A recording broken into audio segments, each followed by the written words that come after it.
So today I am actually doing this live bright and early in the morning because first of all, I just got out of work and I figured what better time to do this live about this review about Crave than now. Anyway, without further ado, let's get started. I'm going to be honest with you all. This is a very brutal, honest review about what I think about this book, Crave. I also got a little fancy for the occasion because I figured since we're talking about vampires and stuff like that, why not give like a little vampy look? So I hope you guys enjoy this look as well. So I finished this book, Crave. This book is like 570 something pages long. This review might be a little lengthy depending on how I'm feeling, but you are going to get the honest review, what I think about this book, and my commentary. It's going to be a lot because I got a lot to say about this book. This is it. I got mine from Target. Y'all, 500 and something pages. So, I'm going to tell you all something. When I get into a book and I start reading, I get so invested, so wrapped up with the characters and everything. And this is one of the books I have to honestly say I feel a little too invested with. So, I have to be honest with you all. First and foremost, when I read this book, I literally thought up to 300 pages, this was a romance novel. It came off to me that way because there was a lot of world building. The author spent a lot of time talking about the character, the relationship development between Grace and Jackson. And y'all, up to 300 pages, I was really trying to figure out, is Jackson really a vampire? And what's the tea with that? Because y'all, it took me up to 300 pages. So, like, yes, Grace had a lot of bad luck. She did have like some bad luck. And also, guys, I really hate to tell you all, I forgot to put this in the disclaimer. This is going to be a spoiler review. So if you do not want to know what this book is about, then don't watch this because I'm going to spoil the heck out of this book because I got a lot to say. But anyway, there was a lot of talk about Grace and Jackson, their relationship, their thought, like Grace's thoughts and opinions, what she thought about Jackson, her heart racing. And I thought that was really cute.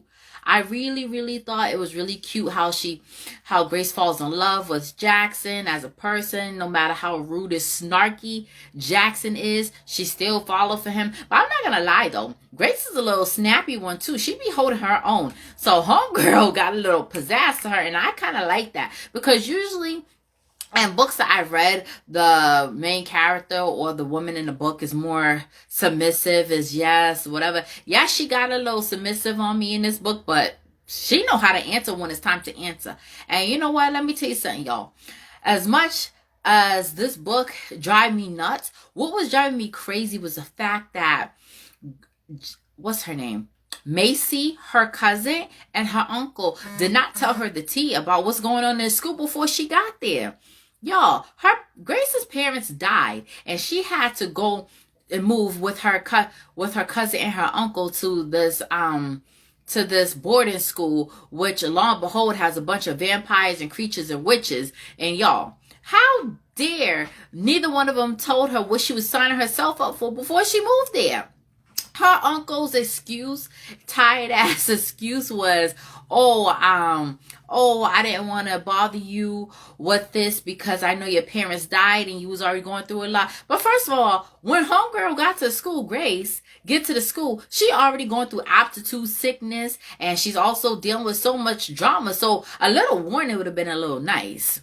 That's just what I'm saying. Like, I don't know, but if I had to go to a school and nobody didn't tell me nothing about what's going on and they all hiding secrets from me, I will be flipping out on everybody. And I'm surprised Grace did not flip out on them. But anyway, I think she was just too wrapped up and so in love with Jackson that she did not flip out on them. Like, you got my life in danger. And not even a whole month she was in the school and so much craziness has happened to her. Like, y'all, I almost thought Grace was full of bad luck, but coming to find out it was not her luck. It's the fact that the school is all corrupted. To me, I think the school's corrupted because she's in there with witches, she's in there with wolves, vampires, and nobody didn't tell her nothing. Like,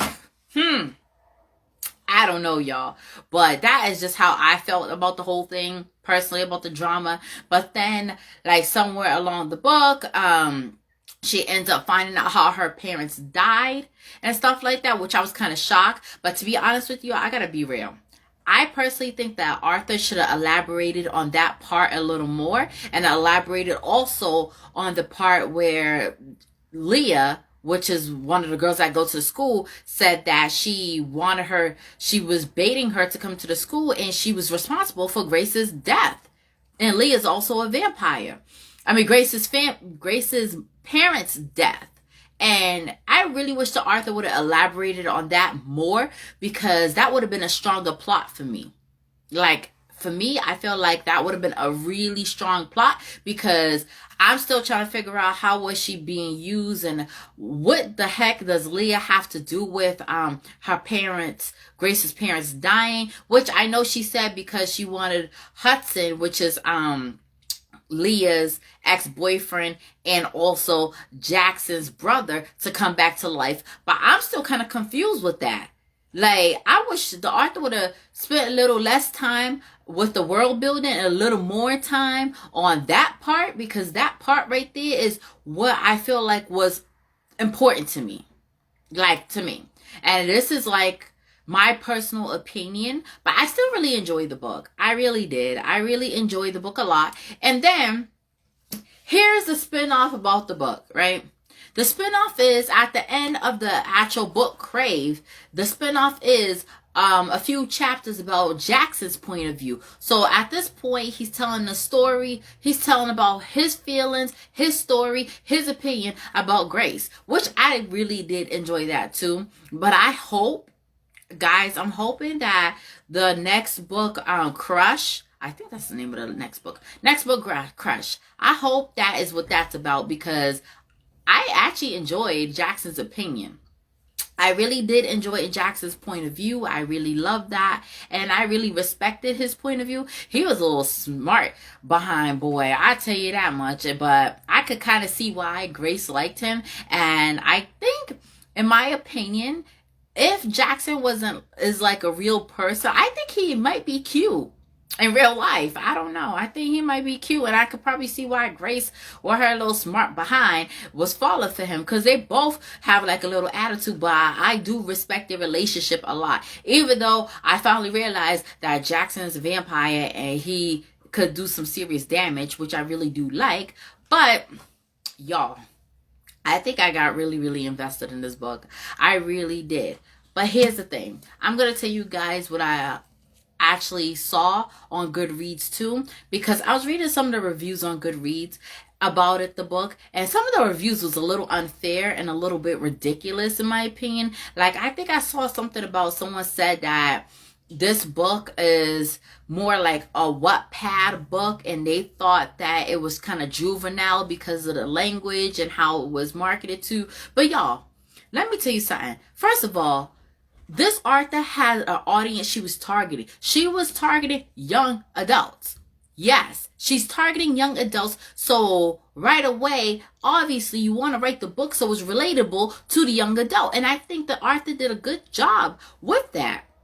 So I don't think it was juvenile at all. And I did kind of like how it was relatable in terms of the language and stuff like that. The language still made sense. It's how people talk today, and the words flow nicely. So I felt like that was a little bit of a disservice about the book. And also too, I'm going to get into this as well. I'm not going to compare this to Twilight, and I said I was not going to, because why? Because the author has her own style of writing, and I'm taking the book for what it is, so I'm not making no comparison to Twilight with this book and this series in general. But anyway, I kind of thought that was a little unfair for them to say that, like they thought it was a little juvenile and stuff like that. First of all, this book is in a young adult section, y'all.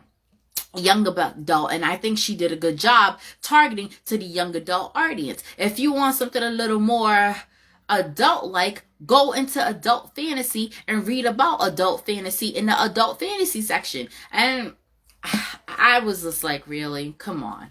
But I did have to take a little points, because it took me 300 pages to get to the T about Jackson being a vampire, though. But I really did enjoy this series. I really did enjoy this book, and I kind of got through this book kind of quick. So, for 500 pages, because I'm going to tell y'all something.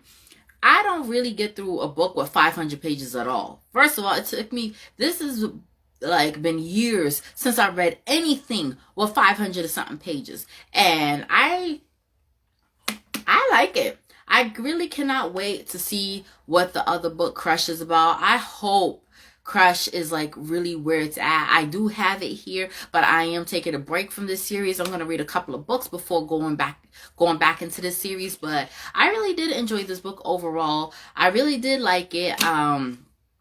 I really did feel like the author targeted her audience. Like, I really think she did a really good job targeting her audience. I had no problem with the writing. The writing made perfectly good sense. And like, she wrote it well. She wrote it well. Homegirl did her thing, and I give her that. So, yeah.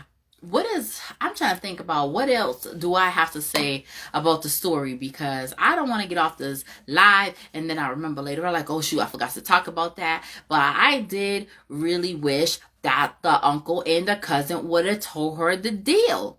That is what's getting to me in this whole book. I really wish that the uncle and the cousin would have said something. Like, yo, I didn't even know her father was a witch. Like, what? How do you throw that on somebody that already experienced enough trauma and have her in a sticky situation?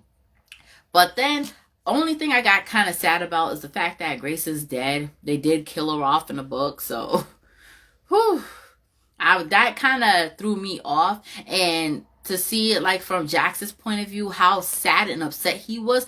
Boy, at first, I'm not gonna lie, when I was reading this book from Grace's point of view and everything, I thought Jackson wasn't really feeling her like that at first. Like, I kind of thought he was kind of playing like a little bit of mind games with her because he's so blank. But then as the book got on, I really realized that he was really feeling her. And then when the spinoff came along at the end of the book with the Jackson point of view, oh, he's feeling her. He's feeling her with no questions about it, no doubts about it. He's crushing on homegirl. Not even crushing, because he claimed that's his mate and he know that's his mate. And I was like, wow. Because I thought personally, like, it was one of those things like maybe he's just playing, y'all. I thought he was just playing with her, or he was just doing whatever. But you know, honestly, in this book, I have to respect Jackson out of everybody in this book. Other than Grace, I absolutely respect Jackson 100%. I'm going to tell you why I respect him. He might be odd, he might be weird, and he might be the strongest vampire around town and all, but let me tell you something. He was the only person to tell her and to warn her to get out of this daggone school, because the school is crazy and she might end up getting hurt. But she didn't know because she wasn't really paying attention to the signs, because she didn't know what he was talking about. And then another thing too, what I don't like is the fact that Macy and Flint, which is a dragon in the book, is telling her, well, the cousin and somebody, a cousin and acquaintance is telling her in the book to stay away from Jackson. But ain't nobody saying why. Ain't nobody telling her why. So why should she have to stay away from him if y'all not giving a valid reason? Oh, because he's dangerous. That's not a good enough reason. Yo, that's not a good enough reason to tell somebody to stay away from somebody. Like, you gotta spill the tea. It's either all or nothing. And that's how I felt about it. But I don't know. I got too invested, too wrapped up in this book, because it was a lot for me to take in. But I just don't like the fact that nobody wasn't real with her except for Jackson. Jackson was the only person to tell her that this school is dangerous, you're in harm's way, and to give her the tea. And nobody else gave her the tea. Not even her own uncle, until like somewhere along the lines after she kept getting hurt and bad things kept happening to her. Like, it's crazy. And also too, one of the characters I want to talk about is Leah. Leah is trifling. She is so trifling. She tried to play like she was Grace's friend, and she was not even Grace's friend. And that made me upset, because I had a feeling that Leah was up to something in the book, but they didn't really get into it with it like that. All they talked about was how Leah gave her some tea and then she ended up throwing up. Well, they didn't say it directly like that, but she had some tea in her room and then she ends up throwing up when she got back to the room.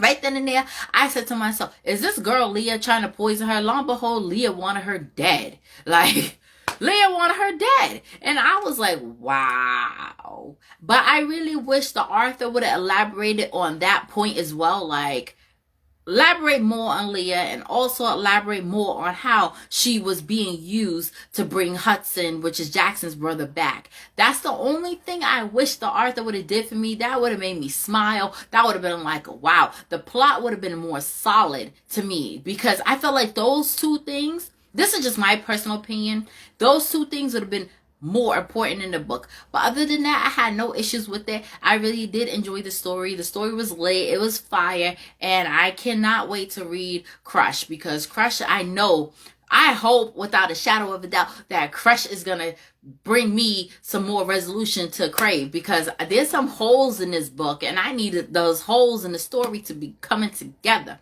So y'all, this is my rant. This is my honest review. This is what I think about the book.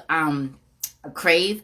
I really did enjoy this book a lot. I know I keep saying this, but I really did enjoy it a lot. Of course, I went out and bought on my own money. I do love the vampire stuff these days. For some strange reason, I think after watching that movie Twilight, I started getting into the vampire stuff, and I like it. Well, I know the movie and the books is not the same, but I wanted to read this series first before reading Twilight because I do have the whole Twilight series now and I cannot wait to read that. But, y'all, if you all want to read this book, I encourage you to read it. Read it. See what you think about it. I know there's a lot of mixed opinions about this book. Some people calling this the Twilight knockoff, but, y'all, this too shall pass. That too shall pass because you know what? I'm not going to compare this book to Twilight. And I really do also like how the author mentions Twilight in the book because Jackson gave Grace the book Twilight as a present, but lo and behold, it really wasn't a present. It was really more like a warning, trying to warn her, but she wasn't. Nobody in their right mind when their parents is dead and they have to move somewhere and they're always constantly getting sick for aptitude sickness and a few near-death experiences is going to sit here worry about vampires. So I do excuse Grace for not even knowing that vampires and dragons and stuff like that exist in this school. I excuse her with that 100% because she gone through a lot and she looked like life ran her over. So that's that. So y'all, thank you so much for spending time with me. I hope you guys enjoy my commentary about the book. This is a complete spoiler and I'm sorry about that, the fact that I had to spoil the book rotten to death because I needed a vent about it. I needed some people to talk to about it and I wanted to share with you all what I thought about this book. So thank you so much for spending time with me. I hope you guys enjoy your Saturday. I will say Sunday because I'm so used to filming on Sundays. But anyway, I hope you guys enjoy your Saturday. Go and read this book. Just read it and see if y'all like it as much as I do. But I really do enjoy the book. So guys, I hope you enjoy your Saturday. Bye.